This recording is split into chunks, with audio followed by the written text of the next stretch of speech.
ఒక medical entity దగ్గర తీసుకెళ్తారు. అందులో ముఖ్యంగా తెలంగాణ రాష్ట్రంలోనూ హైదరాబాద్లో చూస్తే ఉస్మానియా ఆసుపత్రికి తీసుకెళ్లి ఆయన పూర్తి స్థాయిలో వైద్య పరీక్షలు చేస్తారు. ప్రస్తుతం ఆయన ఉన్న వైద్య సిచ్యువేషన్ ఏంటి, ఆయన కరెంట్ హెల్త్ కండిషన్ ఏంటి అని తెలుసుకున్న తర్వాత అక్కడి నుంచి తన్ని తీసుకెళ్లి కోర్టులో హాజరుపరుస్తారు.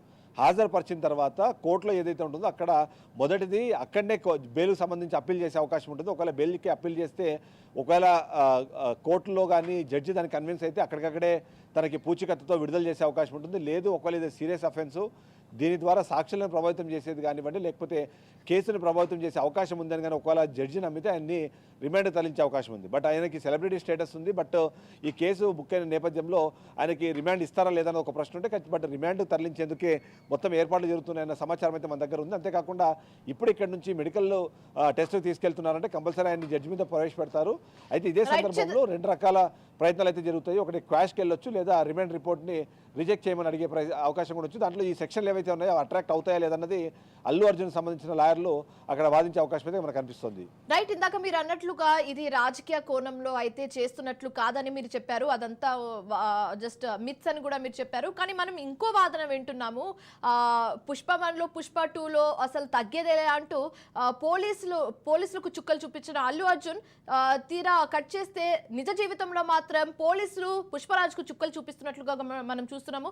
సో వైల్డ్ ఫైర్ లాంటి పుష్పరాజ్ ను ఫ్లవర్ గా చేసే ఉద్దేశం ఏమైనా ఉందంటారా? ఎందుకంటే ఇందులో డైరెక్ట్ గా అయితే ఈ రేవతి డెత్ అనేది ఇందులో అల్లు అర్జున్ డైరెక్ట్ గా అయితే ఇన్వాల్వ్ లేడు. అయినప్పటికీ ఇంత కఠినమైన సెక్షన్లు పెట్టడం అనేది అంటే ఒక ఫైర్ గా ఉండే పుష్పరాజ్ ని ఫ్లవర్ గా చేసే క్రమం ఏమైనా చూడొచ్చు అంటారా? దీన్ని ఎలా చూడొచ్చు అంటారు? అంటే ఇలాంటి రాగద్వేషాలకి పోలీసులు అతీతంగా ఉంటారు. సోషల్ మీడియాలో జరిగే ట్రోల్స్ కానివ్వండి, లేకపోతే అక్కడ జరిగే వైరల్ కంటెంట్ని కానీ వాళ్ళు పెద్దగా సీరియస్గా తీసుకోరు. ఇక సినిమాల్లో హీరోలు పోలీసులను ఇబ్బంది పెట్టారు కాబట్టి రియల్ లైఫ్లో పోలీసులు సినిమా హీరోలను లేకపోతే వాళ్ళకి సంబంధించిన వ్యక్తులను ఇబ్బంది పెట్టాలన్న ఆలోచన విధానంలో పోలీసులు ఎప్పుడూ ఉంటారు. ఎందుకంటే అలా ఉండడానికి అవకాశం లేదు. ఎందుకంటే there is something called rule of law ప్రకారం ఏదైనా ఒక సంఘటన జరిగినప్పుడు ఆ సంఘటనలో జరిగిన ఆ మొత్తం సీక్వెన్స్ను ఒకసారి చూసుకొని ఆ సీక్వెన్స్లో ఎవరి మీద అయితే కేసులు బనాయిస్తున్నారో అతని ఇన్వాల్వ్మెంట్ ఎంత ఉంది అన్న విషయం పైన పూర్తి స్థాయిలో అక్కడ చూస్తారు. ఇక్కడ మనం గమనిస్తే ఏంటంటే మొదటిది ఏదైతే పోలీసులకి ముందస్తు సమాచారం ఇవ్వకపోవడము, అదే సందర్భంలో దీనికి సంబంధించిన సమాచారాన్ని సామాన్య ప్రజలకు ముందుగా అందించడము, పర్మిషన్ లేకుండా అక్కడ అంటే ర్యాలీలు జరిగే పరిస్థితి ఉన్నప్పుడు కానివ్వండి, లేకపోతే ఇలాంటి హీరోలు వచ్చినప్పుడు ఖచ్చితంగా ముందుగా పోలీసుల పర్మిషన్ తీసుకోవాల్సిన అవసరం ఉంది. ఎందుకంటే క్రౌడ్ ఎక్కువ గ్యాదర్ అయినప్పుడు ల్యాండ్ ఆర్డర్ ఇష్యూ వచ్చే అవకాశం ఉంది కాబట్టి పోలీసులు ముందుగా సమాచారం ఇవ్వాల్సిన అవసరం ఉంటుంది. కాబట్టి సమాచారం ఇవ్వకుండా ఇలాంటి గ్యాదరింగ్స్ ఆర్గనైజ్ చేసినప్పుడు ఆర్గనైజ్ చేసిన వ్యక్తులు, ఆర్గనైజ్లో పాల్గొన్న వ్యక్తులు వీళ్ళందరికీ కూడా కేసులు నమోదు చేసే అవకాశం ఉంటుంది. అందులో భాగంగానే వీళ్ళ మీద కేసులు నమోదయ్యే పరిస్థితి మనకు కనిపిస్తుంది. అయితే మీరు అన్నట్టుగా సినిమాల్లో ఏదైతే డైలాగులు చెప్తారో, సినిమాల్లో ఏవైతే సీక్వెన్స్లు మనకు కనిపిస్తే అవి నిజ జీవితంలో ఉండే అవకాశం ఉంటుంది. ఎందుకంటే ఇక్కడ చాలా పెద్ద సిస్టమ్ ఉంటుంది, చట్టం ఉంటుంది, న్యాయం ఉంటుంది. ఇవి రెండూ కాకుండా మళ్ళీ అంటే వీళ్ళు డిఫెండ్ చేసుకోవడానికి వీళ్ళకు కూడా కొన్ని హక్కులు ఉంటాయి. వీటన్నింటినీ బేస్ చేసుకున్న తర్వాత ఏదైనా ఒక ఘటన జరుగుతుంది, ఏదైనా ఒక ఇష్యూ అనేది కంక్లూడ్ అవుతుంది. సో ఆ సందర్భంలో ఎవరు పడితే వాళ్ళు ఏది పడితే చేయడానికి అవకాశం ఉండదు. అంతేకాకుండా కీలకమైన అంశాన్ని మనం ఇక్కడ అబ్జర్వ్ చేస్తే మాత్రం అంత సీరియస్ ఇష్యూ ఉందా అంటే సీరియస్ ఇష్యూ ఉంది. అందులో భాగంగానే ఆయన మీద కేసులు కట్టాలని నిర్ణయించుకున్నారు. దానికి సంబంధించి 5వ తారీఖున ఈ కేసు నమోదవుతే ఇవాళ మనం 13వ తారీఖున మాట్లాడుకుంటాము. ఆల్మోస్ట్ ఒక 1 వీక్ పాటు దీనిపైన పూర్తి స్థాయిలో చర్చలు జరిగి లీగల్గా వాళ్ళు కన్ఫర్మేషన్ తీసుకున్న తర్వాతనే వీళ్ళు ముందుకు వెళ్ళినట్టుగా మనకు అర్థమవుతుంది. అందులో భాగంగానే ఇవాళ ఈ కేసులు నమోదు చేయడం కానివ్వండి, లేకపోతే అరెస్ట్ చేయడం కానీ మనకు అర్థమవుతుంది. కాబట్టి మోరోవరు 105 కానీ 118 రెడ్ విత్ 3/1 ఇలాంటి కేసెస్ సీరియస్ కేసెస్ పెట్టినప్పుడు ఖచ్చితంగా వాళ్ళు రిమాండ్ తరలించాల్సిన అవసరం ఉంటుంది. ఆ రిమాండ్ తరలించే క్రమంలో ఆ ప్రొసీజర్ మొత్తం ఫాలో అవ్వాల్సి కానీ ప్రస్తుతానికి మనం చిక్కట్పల్లి పిఎస్ నుంచి బ్రేకింగ్ న్యూసెస్ అయితే చూస్తున్నాము. అల్లు అర్జున్ చిక్కట్పల్లి పోలీస్ స్టేషన్ నుంచి ఉస్మానియా ఆసుపత్రికి తరలించారు వైద్య పరీక్షల కోసం. అయితే వైద్య పరీక్షల తర్వాత పోలీసులు నాంపల్లి కోర్టుకు తరలించే అవకాశాలు కూడా ఉన్నట్లుగా తెలుస్తుంది. అల్లు అర్జున్ స్టేట్మెంట్ ను పోలీసులు రికార్డ్ చేశారు. ఇప్పటికే పుష్పరాజ్ ను రిమాండ్ కు తరలించే ఏర్పాట్లు కూడా చాలా చకచక జరిగిపోతున్నాయి. దీనికి సంబంధించి పూర్తి డీటెయిల్స్ మా ప్రతినిధి రాజు అందిస్తారు చిక్కట్పల్లి పోలీస్ స్టేషన్ నుంచి లైవ్ గా. సో రాజు చెప్పండి, చకచకగా అన్ని పనులు జరిగిపోతున్నాయి.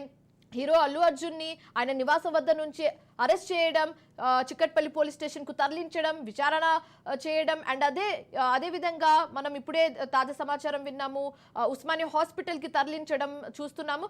అయితే చాలా చకచక జరిగిపోతున్నాయి పనులు. దీనికి సంబంధించి మీ వద్ద ఉన్న పూర్తి డీటెయిల్స్ ఏంటి, ప్రస్తుతం అక్కడ సిచ్యువేషన్ కూడా ఎలా ఉంది, దానికి సంబంధించి ఏమైనా చెప్పండి.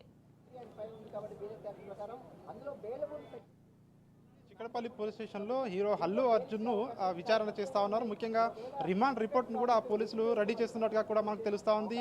ఆయన వైద్య పరీక్షల నిమిత్తము ఉస్మానియా ఆసుపత్రిలో మరికొద్ది సేపట్లోనే వైద్య పరీక్షలు పూర్తి చేసి నాంపల్లి కోర్టులో హాజరుపరుస్తారని చెప్పేసి కూడా సమాచారం అంతా ఉంది. నాంపల్లి కోర్టులో ముఖ్యంగా పోలీసుల వర్షన్ అయితే ఒకటి చెప్తా ఉన్నారు. ఖచ్చితంగా ఆ రోజు బెనిఫిట్ షోకి ఏదైతే అల్లు అర్జున్ రావడం జరిగిందో, అల్లు అర్జున్ రావడంతో ఖచ్చితంగా ఆ రోజు ఈ తొక్కిసలాటలో రేవతి అన్న మహిళ మరణించిందని చెప్పి పోలీసులు అయితే గట్టిగా వాదిస్తున్న మనకు కనిపిస్తూ ఉంది. అయితే ఈరోజు నాంపల్లి కోర్టులో ఖచ్చితంగా డిఫెన్స్ వారు కూడా ఖచ్చితంగా అల్లు అర్జున్ తరపున లీగల్ టీం కూడా ఖచ్చితంగా వాదించే అవకాశం కూడా కనిపిస్తూ ఉంది. ఇక్కడ అల్లు అర్జున్ దీనికి కారణం కాదు, ఖచ్చితంగా గతంలో కూడా చాలా వరకు బెనిఫిట్ షోలకు అల్లు అర్జున్ హాజరయ్యారు, ఇతర అగ్ర హీరోలు కూడా చాలా వరకు బెనిఫిట్ షోలకు హాజరయ్యారు. సో అంత మాత్రాన ఆయన అక్యూజ్గా చేర్చడం సరికాదు, ఖచ్చితంగా దీన్ని కొట్టివేయాలని చెప్పేసి కూడా ఆయన తరపు లీగల్ టీం కూడా ఖచ్చితంగా డిఫెన్స్ వారు దీన్ని క్వశ్చన్ చేసే అవకాశం కూడా కనిపిస్తూ ఉంది. కానీ పోలీసుల వర్షన్ ఒకటే ఉంది, ఇది ఖచ్చితంగా ఆల్రెడీ ఎవిడెన్స్ తోడు ఉన్నటువంటి ఈ యొక్క కేసు కాబట్టి ఖచ్చితంగా ఇది అటెంప్ట్ మర్డర్ కిందకి వస్తే, ఆల్రెడీ మర్డర్ కిందకి వస్తుంది, కేసు కిందకి వస్తుంది కాబట్టి ఖచ్చితంగా సో ఆయన ప్రత్యక్షంగా ఇందులో ఇన్వాల్వ్ అయ్యి ఉన్నాడని చెప్పేసి అయితే పోలీసులు అయితే భావిస్తున్న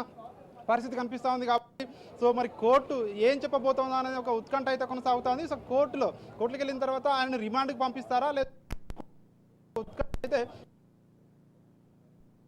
ఈ రోజు సో మరి పోలీసులు అరెస్ట్ చేసి తీసుకురావడము, అదేవిధంగా పోలీస్ స్టేషన్ లో విచారించడం, అదేవిధంగా రిమాండ్ కు తరలించడం, సో ఇవన్నీ కూడా చూస్తా ఉంటే మరి ఏం జరగబోతా ఉంది అనే ఒక ఉత్కంఠ అయితే మనకు కొనసాగుతా ఉంది. సో తర్వాత కోర్టులో ఏ విధంగా వాదించబోతా ఉన్నారు వాళ్ళ లీగల్ టీం, అదేవిధంగా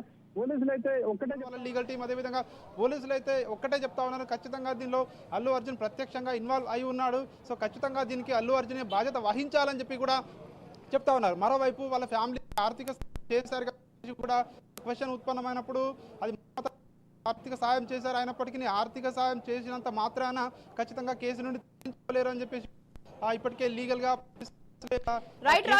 సిద్ధం చేస్తున్న పరిస్థితి మనకు కనిపిస్తా ఉంది. దీనికి సంబంధించి మీరు ఇందాక అన్నట్లుగా ఈ ఘటనకు సంబంధించి మైత్రి మూవీ మేకర్స్ కానివచ్చు, లేకపోతే అల్లు అర్జున్ కానివచ్చు, వాళ్ళు స్పందించడం జరిగింది. అల్లు అర్జున్ తరఫు నుంచి 25 లక్షలు ప్రకటించారు అల్లు అర్జున్ ఇప్పటికే. సో అండ్ ఇప్పుడు మనం చూస్తున్నాము, బ్రేకింగ్ న్యూస్ చూస్తున్నాము, అల్లు అర్జున్ చిక్కడపల్లి పోలీసులు అరెస్ట్ కూడా చేశారు. సో ఇదంతా ఇన్సిడెంట్ కి సంబంధించి అటు రేవతి ఫ్యామిలీ ఏమైనా స్పందించడం జరిగిందా?